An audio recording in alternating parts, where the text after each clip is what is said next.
Welcome back, everyone. Now let's add a menu. Since menu would be UI, let's go to our scene manager, Control A. Let's add a canvas layer. I'll drag it in front of the scene transition so that whenever the screen turns black, it'll cover whatever is in our menu. And we'll rename canvas layer to be menu. And then I'll right click and save it as its own scene.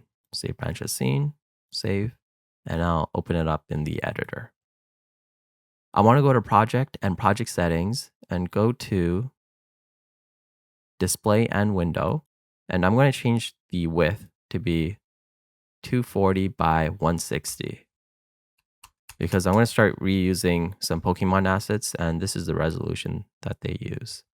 And for the test width, I'm going to do 240 times 5 and 160 times 5.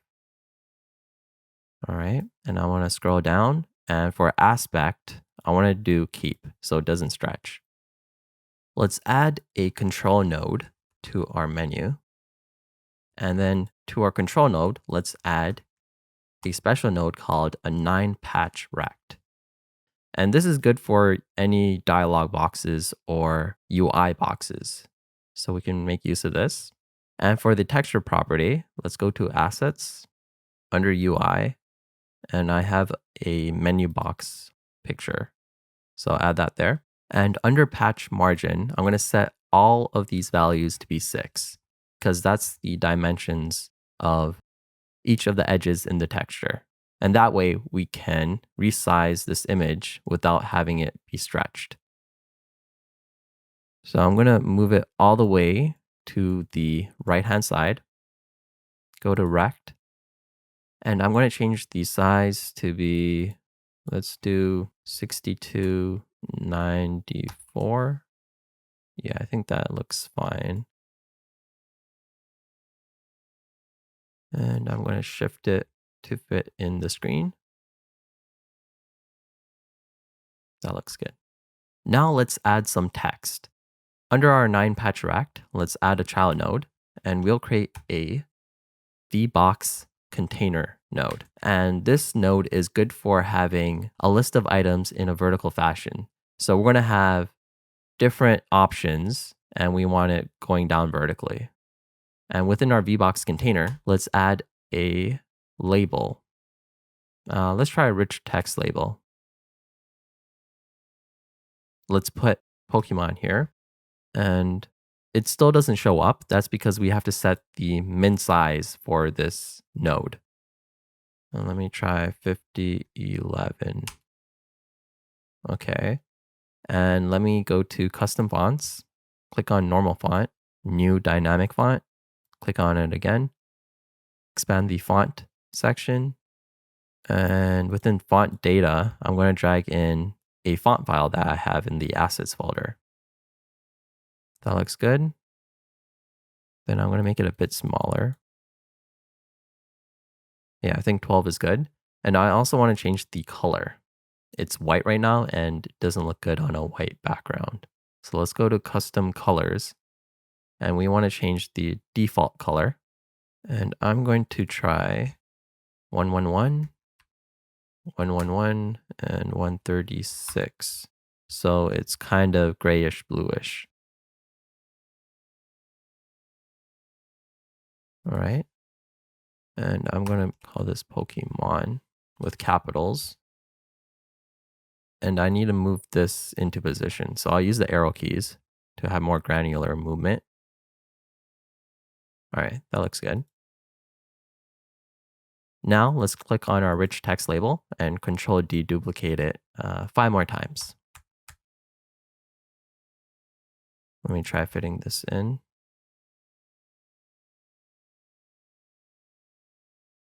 Let's make this guy a bit bigger. And for the second option, I'll call it bag. And I'll make this the username. I'll set it to be archive. Save. And this is option and exit. And I'm going to shift it a bit more to the right, so I have space for the select arrow. All right, now let's add our select arrow. So it would be under 9patch rect again. And let's make it just a texture rect since it's just an image. And I have it in the assets folder and I'll drag it to the texture property. And I'll just move it in front of the first option.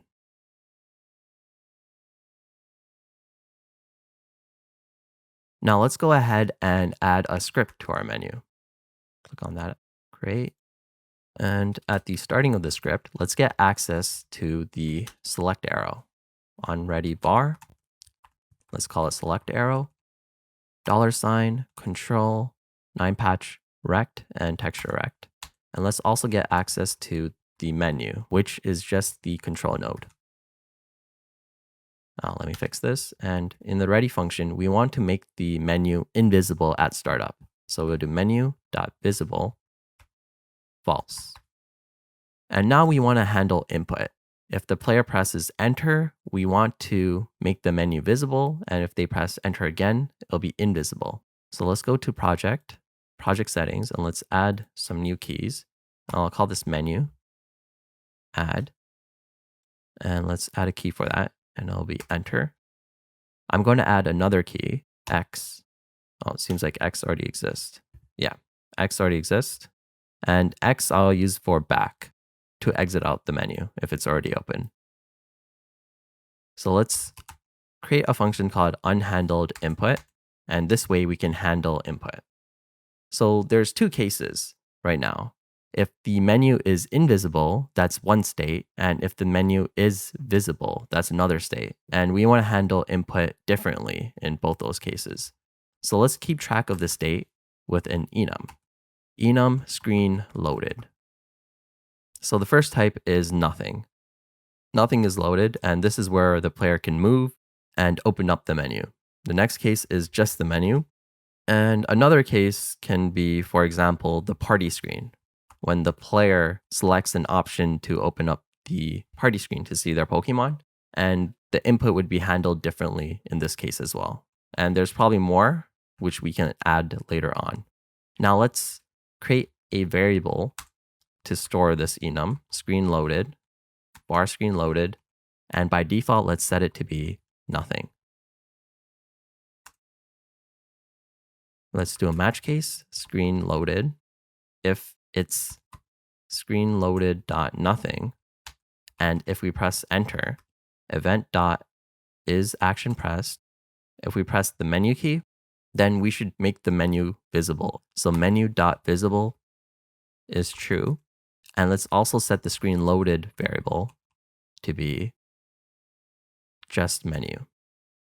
Now the other case is if the screen loaded is just menu, then we can do the same logic here, but visible should be set to false and the screen loaded should be set to nothing. And also we can do or event is action press, and we can put X, and they can exit out with X as well. And the last case that we had was screen loaded party screen. And right now I'll just pass, but here we would do some screen transition. All right, now let's work on the arrow key, which selects the different options. So let's create a variable, var, and we'll call it selected option. And this will be an integer. And we'll start off with 0. And 0 represents the first option, which would be the Pokemon party screen. And we want to adjust the position of the texture rect whenever we press up or down, whenever we're in the just menu screen. So in the ready function, let's initially set the Y position of this arrow key. So if we go to rect, and we want to adjust the rect position Y value right here. And by default, it is 6. So let's keep note of that. And that's when it's beside the Pokemon first option. So let's go back to the menu, and we can do select arrow dot rect underscore position, because we're just moving it up or down, and we'll set it equal to be 6, which is the default value, plus selected option. And initially we'll start off at 0, and we want to modulo this by the size or the total amount of options. So we have 6 options, so we'll do 6. If it goes greater than 6, it'll wrap around back to 0. And then we want to times it by some sort of constant. I think looking at this, moving it down around 14 will work. So let's go back to our script, times 14. So these are just the increments. 14 is the increments on how much it moves up or down. Now that we have that set, let's go to our just menu case here. And let's do else if event is action pressed. And we'll do UI down. And also, we have a UI up. So in our UI up, we'll do if selected option. If it's 0, then we can't really go up any further. We should go to the last option. So we'll do selected option is 5, which represents the last option. Else, it's non-zero, so we can subtract 1 from it. Selected option minus equal 1. And we can just copy this line of code that we have here and update the position. And now for the UI down case, selected option is just plus equals 1, and we'll update the position as well. All right, looks good. Let's try playing this now. Play. And if we press enter, the menu shows up, but we can still move. But at least our select arrow is going up and down as expected. So we want to stop the player input so the player doesn't move when we're on the menu screen. So let's do that. So whenever we open up the menu, we want to make it so that the player is unable to receive any input. And we can simply do this by setting the physics process to be false. And physics process, if we go to player.gd, is the main function where we're receiving input and processing movement. We can set physics process to be false in our menu script. And to do that, let's first get access to the player node. And we have code in our tallgrass script to get access to the player node. Let's copy this, go back to our menu.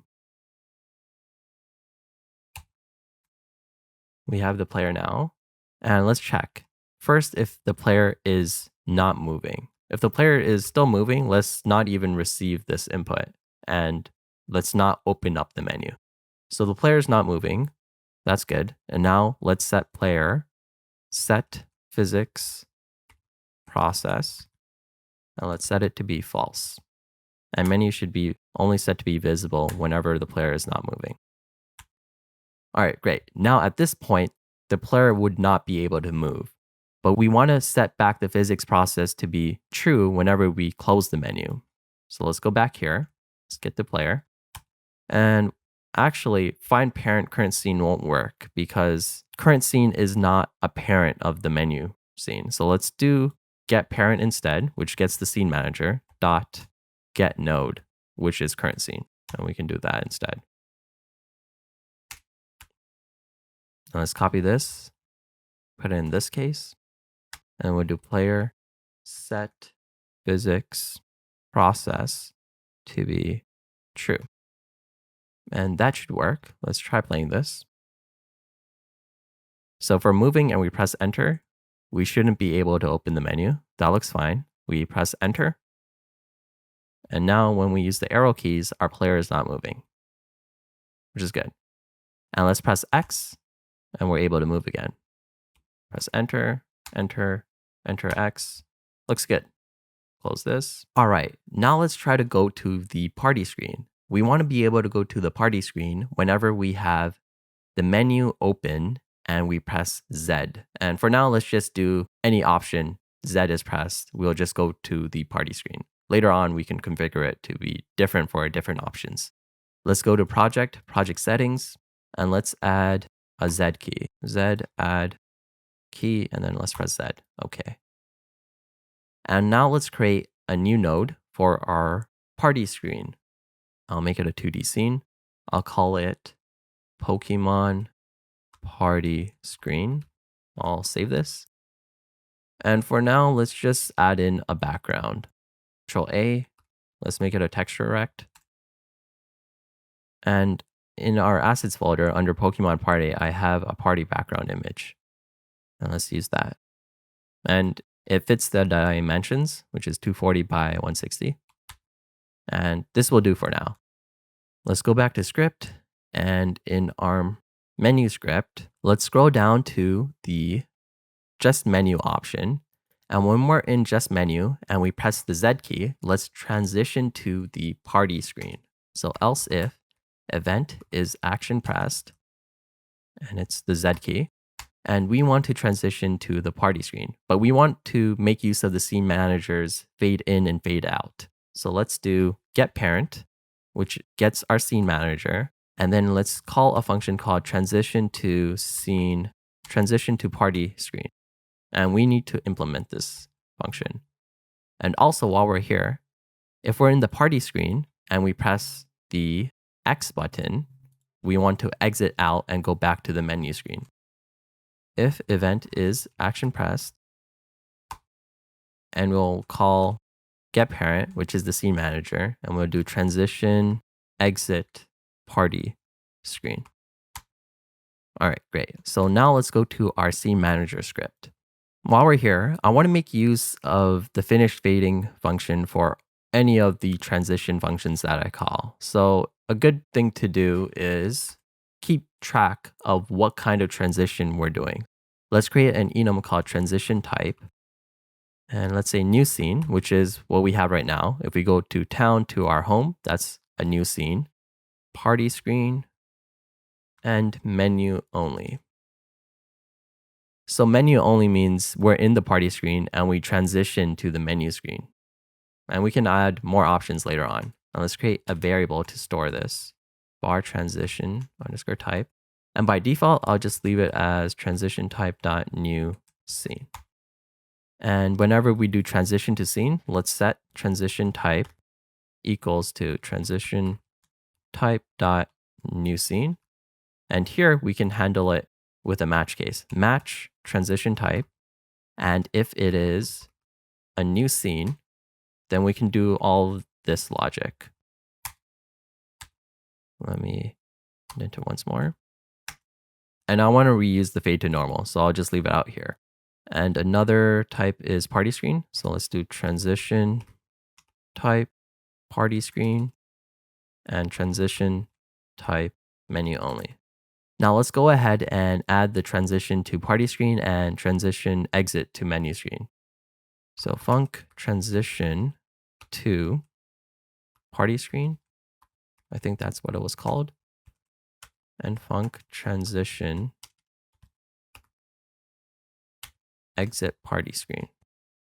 Let me just make sure that's what they are called. Transition exit party screen and transition to party screen. Yep. So in these functions, we want to fade to black. And also let's update the transition type.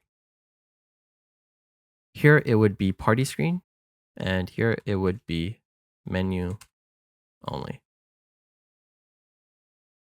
Here, when we finished fading, let's load up the party screen. So let's get access to the menu node. We can do that with $menu because it is a child. And we'll call load party screen.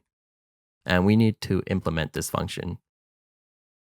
And we'll call in the menu only is menu unload party screen. Now let's go back to our menu script and let's implement those functions. Func load party screen and func unload party screen. So first, since the party screen is fully loaded, we can set the menu to be invisible and screen loaded to be screen loaded dot party screen. So now we're in the party screen. And now we want to add the party screen node that we just created. So let's instance it, but let's first define it up top. So it would be const Pokemon party screen. And let's preload it. Now let's find it in our asset browser. So Pokemon party screen, let's drag it in. And now that we have it defined, we can create it in our load party screen function. So we'll do var party screen Pokemon party screen dot instance, and let's add this as a child. Add child party screen. And in our unload, we'll just do remove child. We'll do remove child. And we know it is a child, so we can do $ and Pokemon party screen because that's what the name would be. And also we need to set the visible to be true, so the menu shows up. And also we need to update the screen loaded in unload as well. And this would be just menu. And that should be good. So let's click play and try this out. Let's go to Oaks Lab. Press enter. So we can't move our player, but we can move the arrow pointer. And right now, if we press Z anywhere, we should transition to the party screen. Sweet. So now we're here, and let's press X, and we're back to the menu screen. Let's press X again, and we exit the menu screen, and we can move our player. Thanks for watching, and take care. I'll see you soon.